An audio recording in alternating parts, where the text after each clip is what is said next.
Salve, salve, meu povo! Aqui quem fala é Augusto Gomes e está começando mais um episódio do nosso podcast Pedra de Esquina, o podcast mais firmeza da internet.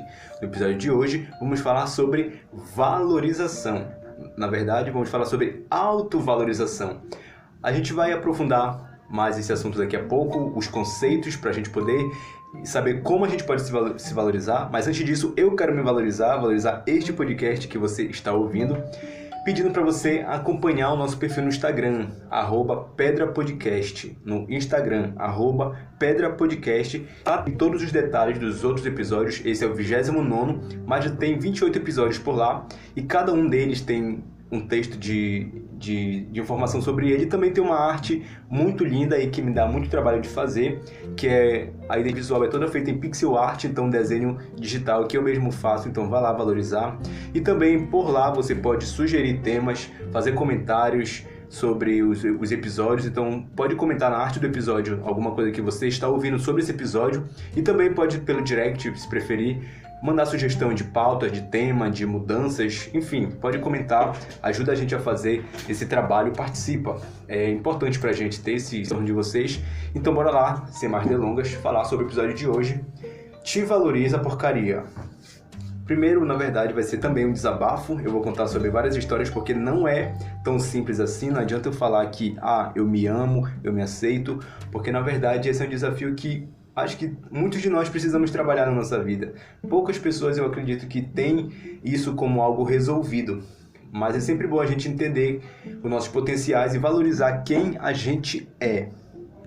Para entender melhor sobre esse assunto, tem 4 conceitos que a gente tem que entender, que é autovalorização, autoestima, autoconfiança e autossabotagem. São 4 expressões que, uma delas só que eu trouxe um conceito de fora, as outras 3 eu acho que elas são muito autoexplicativas. Quando a gente fala auto, essa palavra auto com o auto, antes de uma expressão, de um substantivo, de um verbo, ele quer dizer aquilo que a pessoa está fazendo para ela mesma. Então, no caso, autovalorização é a valorização que a pessoa tem para ela mesma. Autoconfiança é a confiança que ela tem nela mesma. Autossabotagem é quando ela está sabotando ela mesma. Então, quando a gente fala auto, a gente está voltando para a própria pessoa sobre aquela definição. E aí, então, a gente vai falar sobre esses 4, focando aqui na autoestima, que é onde eu trouxe o conceito do dicionário online Primeirão de língua portuguesa, que, segundo ele, é autoestima, o apreço ou valorização que uma pessoa confere a si própria, permitindo-lhe ter confiança nos próprios atos e pensamentos. Então, muitas pessoas entendem o que é autoestima, talvez não dentro de um conceito mais rebuscado, mas no geral a gente sabe o que é autovalorização, autoestima, autoconfiança, autossabotagem. Na teoria, na prática a gente precisa trazer também isso, trazer esses conceitos para fazerem parte da nossa vida e entender a importância de cada um deles. Porque nós somos seres individuais, mas também somos seres sociais. Então, quando a gente vai falar sobre essas questões que voltam para nós mesmos, como, por exemplo, o grande do autoajuda, a gente precisa se ajudar, porque a gente é individual e muitas das vezes tem coisas que somente a gente pode fazer pela gente. Então acaba que a gente precisa entender que somos seres individuais, além de sermos seres sociais. Somos sociais no sentido de a gente ter que conviver com colegas de trabalho, com a nossa família, com nossos amigos, mas também a nossa convivência com a gente mesmo, isso é muito importante, é uma relação que a gente precisa tentar e a gente precisa se valorizar. Então, por isso esse episódio, e a gente vai falar um pouco mais sobre essa discussão. Eu vou trazer algumas dicas que eu aprendi ao longo da minha vida, alguns conceitos que eu estou criando, então qualquer coisa pode me julgar por isso, porque nesse caso não vão ter muitas bases. Eu trago experiência de vida para esse assunto e eu vou trazer exemplos, na verdade, coisas que aconteceram comigo, situações, e como que isso me ajudou a entender o que eu estou apresentando aqui para vocês. O primeiro, eu quero falar sobre como que a gente é influenciado pelo ambiente de fora da nossa cabeça e isso afeta a nossa cabeça. Eu trouxe dois fatores aqui que são fatores de influência que fazem com que a gente, com que afete a forma como a gente se enxerga, como a gente se valoriza ou não. E aí o primeiro é o capitalismo, porque a gente vive eu não sei se isso é de agora ou se sempre foi assim, mas a gente vive em um estado de cobrança e de perspectiva em sucesso que as pessoas, eu já até falei sobre isso aqui várias vezes em outros episódios, que as pessoas elas tentam perseguir objetivos que às vezes são inalcançáveis ou às vezes nem são, elas nem têm motivação para isso. As pessoas correm atrás de coisas que elas nem sabem por quê, mas na verdade é porque tem todo um movimento externo de fora da nossa cabeça que diz que a gente precisa ser de tal jeito, precisa ter tais coisas, precisa chegar em determinados lugares, e isso a gente precisa realmente parar para refletir sobre, porque isso afeta muito a gente. Isso vem porque a partir do momento que a gente cria expectativa, a gente está vulnerável a ter decepção. Então por isso a gente precisa entender o que está vindo de fora, o que está influenciando a gente. E aí entra exatamente o segundo ponto, que são as redes sociais e essa vitrine que a gente tem do outro, da vida do outro, e a gente encara, por exemplo, um movimento de autoaceitação que ele vem hoje no momento que a gente discute muito a representatividade. Porque, por exemplo, nas redes sociais a gente encontra muitos exemplos de pessoas que estão dentro de um padrão de beleza, de um padrão de sucesso social, de um sucesso profissional, e tudo isso, quando a gente só tem acesso a esse tipo de conteúdo, a gente fica desesperado, porque, meu Deus, eu não estou nesse padrão, eu não venci na vida, eu não consegui alcançar as coisas que eu queria, não consegui chegar onde essa pessoa chegou, eu não sou como essa pessoa é, não tenho a beleza que ela tem, e são coisas que, por mais que a gente entenda que não tem ou que não é, são coisas que a gente nunca vai ter ou nunca vai ser, porque são padrões que às vezes são inacessíveis ou às vezes são irreais. As pessoas fantasiam muito na internet. Então isso afeta muito a gente, mesmo que a gente não perceba. E é por isso que é importante a gente ser um pouco mais realista também nesse mundo criado, nesse mundo perfeito que é a internet. A gente precisa levar a realidade. Não necessariamente de ficar se expondo como tem muita gente que faz. Também não vou dizer que é errado, mas estou dizendo que talvez não seja saudável. Ficar se expondo à realidade ao máximo, como, por exemplo, mostrar todos os seus sentimentos, todas as suas emoções, as suas angústias, seus fracassos. Porque muitas das vezes eu acho que a internet também ela pode ser ela pode tirar experiências da vida real que a gente acaba levando só para o virtual. Como, por exemplo, tem coisas que a gente poderia conversar com uma pessoa de confiança e não abrir assim para os, 3 mil amigos que tu tem no Facebook. Então acho que talvez a gente precisa também entender aonde está a importância das redes sociais na nossa vida. O que tem a ver com isso, com a nossa visão? Primeiro, quando a gente fala sobre essa influência externa, é porque a gente está o tempo todo sendo julgado, principalmente, né, se julgando. Isso é uma análise de performance que eu coloco para a gente aqui hoje. Eu coloco a análise de performance como algo que é bom a gente fazer, só que depende. Essa análise constante que é feita, a gente mesmo faz, independente da gente entender isso ou não. A gente faz a partir do momento em que a gente fica avaliando onde a gente está, avaliando onde a gente quer chegar, mensurando nossos resultados. Tudo isso é uma análise de performance do que a gente está fazendo com a nossa vida, com nossos recursos, com a nossa mente, com o nosso tempo. E isso também faz com que a gente tenha a nossa mente afetada, porque as pessoas também nos avaliam, e as pessoas às vezes julgam isso, ou a gente julga pior do que elas, porque às vezes a gente imagina que as pessoas estão imaginando a gente de determinada forma. E, por exemplo, a gente pode se comparar, e isso é muito complicado, porque a gente é diferente, cada um é diferente um do outro, então a gente precisa analisar nossa performance a partir de nós. A gente tem que ser o ponto de referência, não o outro. Então, quando, por exemplo, as pessoas comentam, mas e o teu primo já está em tal lugar, o teu vizinho já está em tal lugar, alcançou tais coisas e tu ainda não e tal.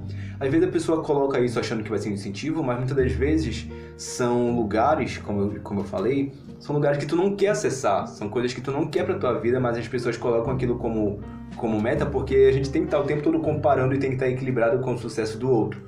Mas o sucesso em si, a gente precisa saber o que é o nosso sucesso, aonde é que a gente vai vencer, o que vai nos trazer realização. E parar de comparar o teu primo, o teu colega de turma que já se formou, já está em emprego, já está alcançando tais coisas, porque na verdade, às vezes é mérito da pessoa, às vezes são outras circunstâncias, às vezes para ti ainda não chegou, mas vai chegar, ou às vezes é coisa que tu não quer. Também a gente precisa entender e respeitar. Respeitar o momento, respeitar o nosso esforço e também respeitar a nossa vontade em relação a isso, sabe? E a gente precisa, quando a gente sofre essa influência de fora, a gente precisa entender que as relações, elas podem ser tóxicas. E a gente precisa fugir de relações tóxicas. Porque tem pessoas que elas estão com a gente, mas muitas das vezes elas não fazem bem pra gente. E isso pode vir de qualquer pessoa. Porque a gente vive em um mundo de cobranças, às vezes a gente vive em um mundo de exigências e não tem um retorno, sabe? Não tem uma troca, as pessoas, elas não... Às vezes elas não... Ao mesmo tempo que a gente está sendo cobrado por várias pessoas, pode ser um professor, pode ser um patrão, mas também pode ser o teu pai, a tua mãe, o teu namorado, namorada, enfim. E são cobranças que às vezes a gente precisa entender e rever essa relação. Não cortar laços necessariamente, mas rever essas relações que são tóxicas e tentar consertar isso, tentar fazer com que a pessoa veja que aquela atitude que ela está tendo não está fazendo bem para ti. Porque são cobranças que às vezes a gente se frustra, não é nem por nós, é pelo outro. Porque o outro está decepcionado com a gente, o outro está decepcionado com nossa performance. E a gente precisa entender que, no final das contas, é sobre nós, sabe? Não é mais sobre o outro. Muitas das vezes é a gente que vai lidar com o bônus de vencer, mas também com o ônus de perder. E às vezes o outro ele vai ter uma participação, pode ter participação em nos dar um conforto, em comemorar com a gente, mas também no final das contas, nossa mente ela é o carro-chefe assim, daquilo que a gente está fazendo com a nossa vida. Então por isso a gente precisa ser gentil com a gente mesmo. Seja gentil consigo, seja gentil com você mesmo. Porque ao mesmo tempo que a gente fala de relações tóxicas, como eu falei lá no começo, a gente se relaciona com a gente mesmo também. Então, ao mesmo tempo em que a gente se relaciona com a gente, isso abre margem para que a gente seja tóxico com a gente mesmo, ou seja, uma pessoa autotóxica. E a gente também precisa analisar quando essa relação de mim comigo mesmo, ela está sendo uma relação tóxica. Por exemplo, eu tava ouvindo... era um vídeo, mas eu não estava vendo as imagens, estava só ouvindo. Uma fala do Augusto Cury, um psicólogo, um psiquiatra, um psicanalista. O psicanalista Augusto Cury, que é um dos caras assim, que eu mais admiro, que fala sobre saúde mental, fala sobre a mente humana. E aí estava falando sobre como que, às vezes, a gente para e perde muito tempo olhando no espelho, focando no que a gente considera de defeito, ou de erro, ou de feio. Muitas das vezes a gente nunca para analisar o que é bonito, que o espelho está mostrando para a gente de volta. Então tem coisas no nosso dia a dia que são pequenos exercícios que a gente pode fazer para melhorar essa questão da autovalorização. Então, por exemplo, quando tu for olhar no espelho, talvez tu vai encontrar defeitos justamente por conta daquele padrão que eu falei que a gente é influenciado por isso, mas ao mesmo tempo que a gente tem que se livrar desse padrão, falando aqui do padrão de beleza, a gente tem que entender como a gente tem que se olhar literalmente no espelho. Olhar com gentileza, olhar focando naquilo que tu acha bonito, que tu te sente bem, e valorizar isso também, sabe? Não apenas focar naquilo que tu acha que poderia ser melhor e ficar sofrendo por isso, mas valoriza também aquilo que tu acha que é bacana, que é bom, que é bonito. Porque são exercícios que a gente vai fazer que vai nos trazer um conforto melhor com a gente mesmo, com a nossa imagem. Porque também é um conceito que, quando a gente fala de autoestima, está muito ligado também com essa forma como a gente se enxerga visualmente mesmo, do nosso corpo, da nossa imagem. Não só a questão da mente, do social, mas também tem a questão do corpo. A gente precisa aceitar o nosso corpo, fazer aquilo que está ao nosso alcance para melhorar, claro, mas também sem tanta exigência, porque às vezes o padrão, como eu falei, ele precisa ser esquecido, precisa ser um padrão que nunca deveria ter existido, um padrão de beleza, porque as pessoas têm belezas diferentes, as pessoas são diferentes, a gente precisa entender isso de uma vez por todas. E aí, a partir do momento em que a gente entende o nosso corpo, aceita a nossa imagem e melhora aquilo que realmente dá para melhorar, o que não dá para melhorar, aceita que dói menos, né? Porque Vai fazer o quê? Plástica? Vai fazer um transplante de cara, um transplante de corpo? Não, na verdade a gente precisa entender que o padrão ele existe, mas não deveria. As pessoas são diferentes e a gente precisa entender as diferenças em todos os sentidos, inclusive no sentido físico, do corpo, das formas, das cores, dos formatos, e a gente precisa aceitar o nosso diferente, entender e enxergar uma beleza que a gente tem, que é uma beleza peculiar. Cada um tem, e a gente é singular. Isso vem justamente porque eu acho que eu falo também muito sobre como que Deus é o nosso Criador, porque Deus ele é muito criativo, tanto que ele fez as pessoas totalmente diferentes. Algumas são muito parecidas com as outras, né? Mas a maioria das pessoas são diferentes em todos os sentidos, principalmente de personalidade e de fisionomia mesmo.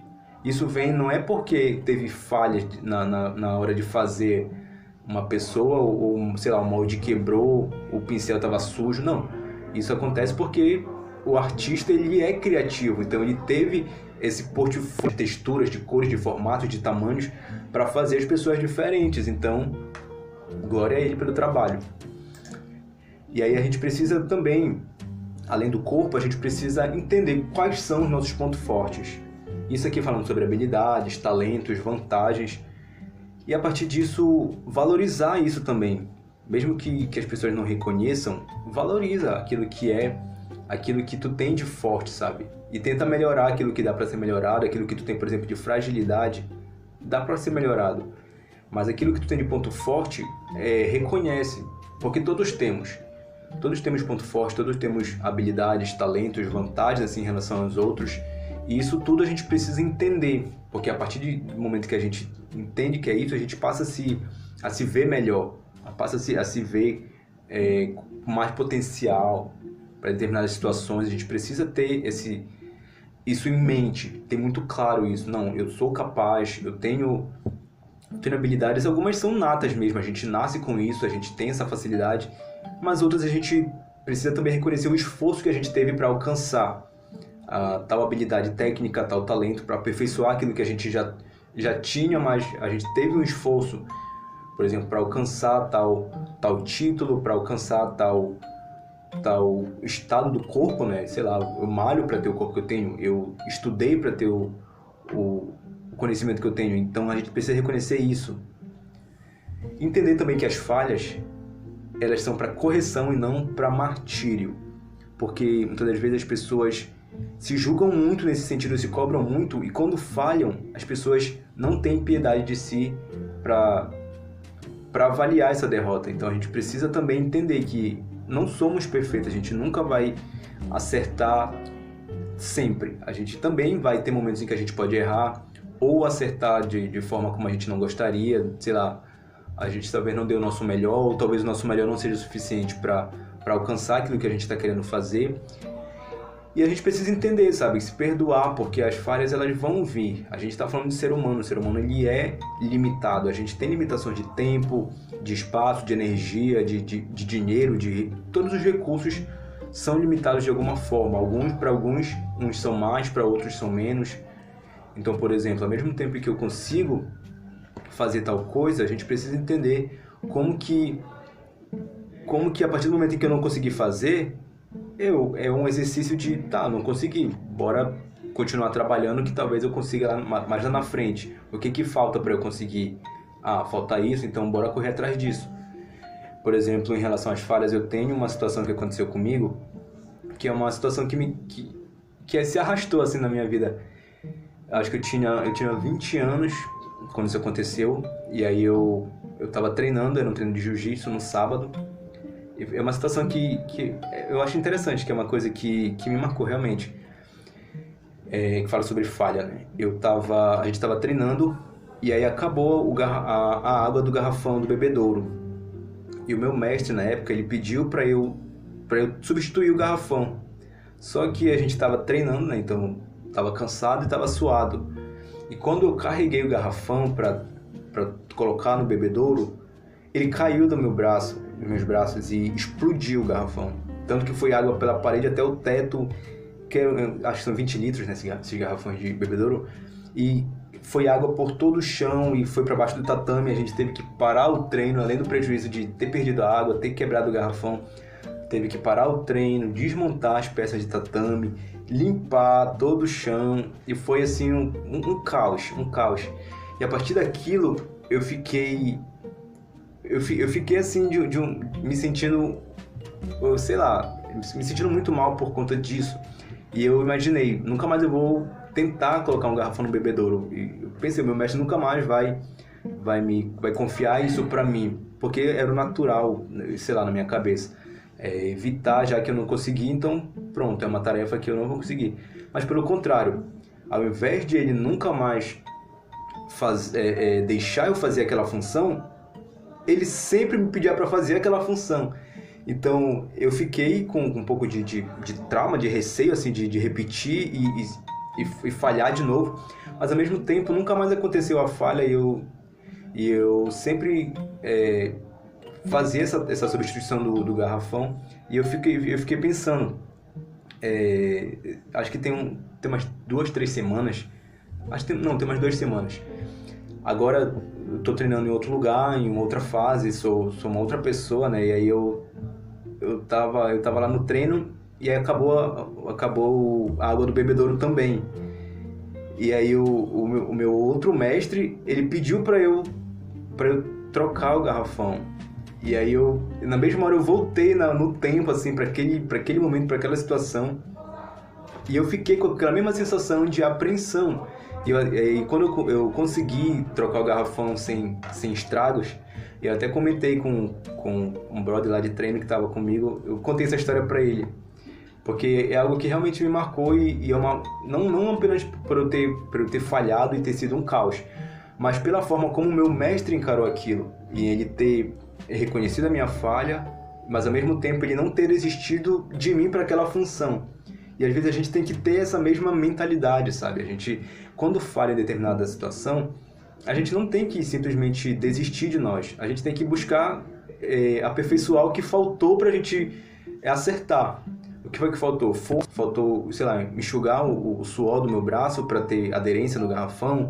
O que faltou? Equilíbrio. Então bora trabalhar no que falta pra gente conseguir acertar. Porque a falha, ela vem para mostrar que a gente tem algo para ser atentado, mas a partir desse momento a gente também não pode desistir de nós, que a falha, ela, como eu falei, ela vem pra gente corrigir, e não pra gente ficar se martirizando e se limitar para sempre por conta de ter falhado. E aí, a partir disso, o próprio jiu-jitsu, ele me ensina muitas coisas, e aí eu entendo, além de falhar e consertar as falhas, tem uma outra situação que eu vivo no jiu-jitsu, que eu quero trazer também aqui para nós, que é comemorar as pequenas conquistas. Eu vou trazer o exemplo, na verdade, do jiu-jitsu, mas só que esse tópico, né, comemorar as pequenas conquistas, eu acho que isso está muito também dentro daquilo que eu falei sobre o padrão. Que muitas das vezes o padrão, ele é um padrão muito exigente, muito ingrato também. Ele faz com que, ele diz que a gente precisa sempre estar nos primeiros lugares, sempre estar acima da média, sempre ser o melhor, mas muitas das vezes o nosso esforço, a nossa capacidade, ela não é suficiente para a gente chegar lá. Isso pode ser mérito de outras pessoas em conseguir chegar lá, mas às vezes para nós, a gente tem que entender que muitas das vezes trazer para a gente essa realização são coisas menores, a gente precisa entender o nosso esforço, sabe?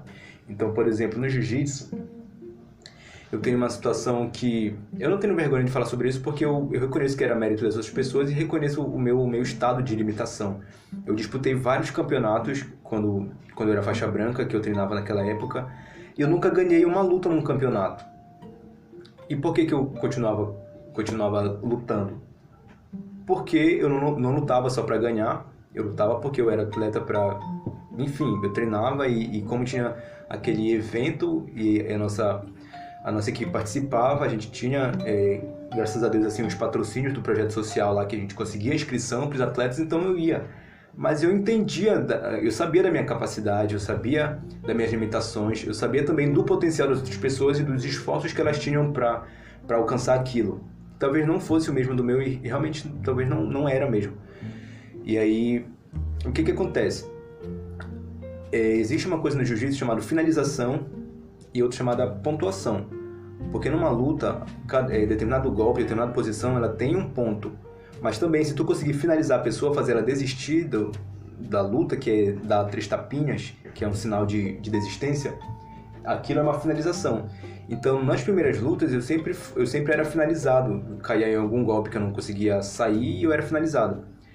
E quando eu lembro que eu teve um campeonato, acho que foi o penúltimo ou último que eu lutei, eu não recordo isso agora, mas eu lembro que eu tinha sofrido um pequeno acidente no treino ao longo da semana, então eu não estava bem de saúde, eu estava tomando remédio, fazendo massagem para poder ir para esse campeonato.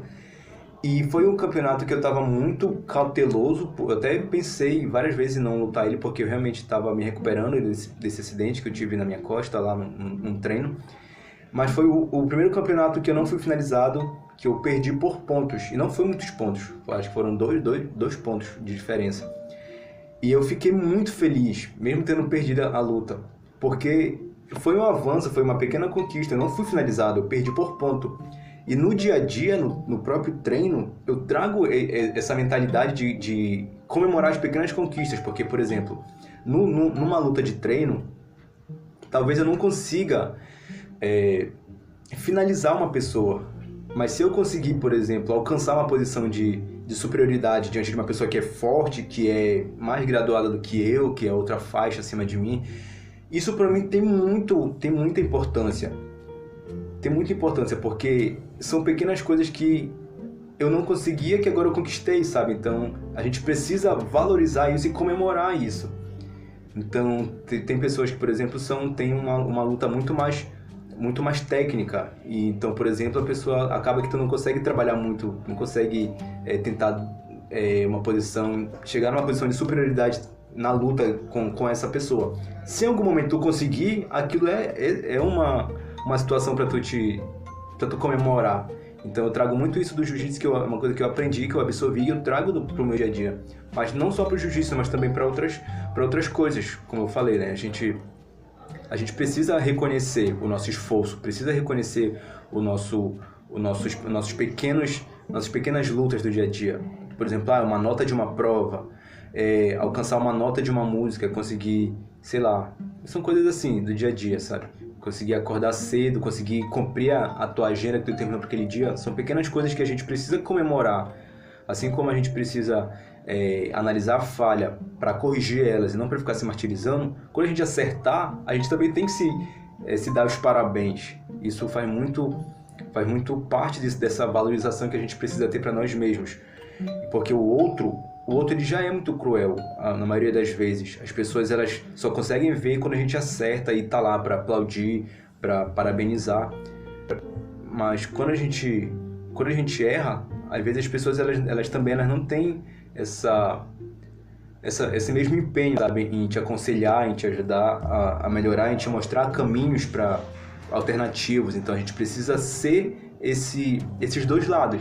A gente precisa também comemorar nossas conquistas, mesmo quando as pessoas não enxergam aquilo como algo grande e tiram por menos. A gente precisa entender a grandeza disso, entender a importância daquilo pra gente, e também a gente precisa entender quando a gente falhar, que aquilo, mesmo que as pessoas sejam cruéis demais, a gente precisa ver aquilo também como incentivo para fazer melhor da próxima vez, se tiver uma segunda oportunidade. Então, são dois caminhos, assim, dois pesos que a gente sempre tem que estar equilibrando, entre como lidar com o acerto, como lidar com a vitória, e também como lidar com o erro, como saber perder, porque são habilidades que são igualmente importantes, tanto saber ganhar quanto saber perder. E por último, eu quero falar sobre o contentamento, porque a gente precisa se contentar com a melhor versão que a gente tem agora. Mesmo que essa não seja a última que a gente vai ser, a gente precisa se contentar com ela e entender que ela é uma evolução daquilo que a gente já foi no passado. Então, quando a gente fala de valorização, a gente tem que olhar muito para o presente, porque o passado, ele mostra como a gente já foi. E muitas das vezes a gente tem que entender quando a gente está evoluindo, quando a gente está melhorando, ou quando a gente olha para trás e vê que a gente era pior, que a gente fazia coisas piores, que a gente era mais burro, que a gente era mais fraco, que a gente era mais... E a gente olha hoje e fala, eu ainda não sou o potencial de inteligência, de força, de sucesso, mas eu já estou muito melhor do que eu já fui um dia. Então a gente precisa entender essa nossa versão atual e nos dar os parabéns por isso. mas ao mesmo tempo olhar para o futuro e mirar em metas maiores. Eu posso melhorar, eu posso ser alguém melhor, eu posso melhorar essa versão de mim mesmo, então bora fazer isso. Mas enquanto isso não acontece, que bom que eu já estou nesse processo. Que bom que eu já não sou a mesma pessoa de 5 anos atrás, de 10 anos atrás. Eu não sou a mesma pessoa que era no ensino médio, eu não sou a mesma pessoa que era no ensino fundamental. A gente precisa acompanhar o nosso processo de evolução e também ser gentil nesse sentido de reconhecer realmente que a gente está melhorando, mesmo que as pessoas não reconheçam, seja isso, sabe? Quando eu falo de autovalorização, é porque a gente precisa se valorizar, a gente precisa se enxergar dessa forma, sabe? Mesmo que as circunstâncias elas não sejam gentis com a gente, mesmo que o mundo seja cruel, seja pesado, que a gente seja justo em reconhecer quando fracassou, quando errou, quando falhou, mas também parabenizar quando acertar, parabenizar quando tiver uma evolução e sempre mirar em ser melhor, sempre mirar em ser melhor do que a gente já foi antes. Esse foi o episódio de hoje e a gente se ouve nos próximos episódios.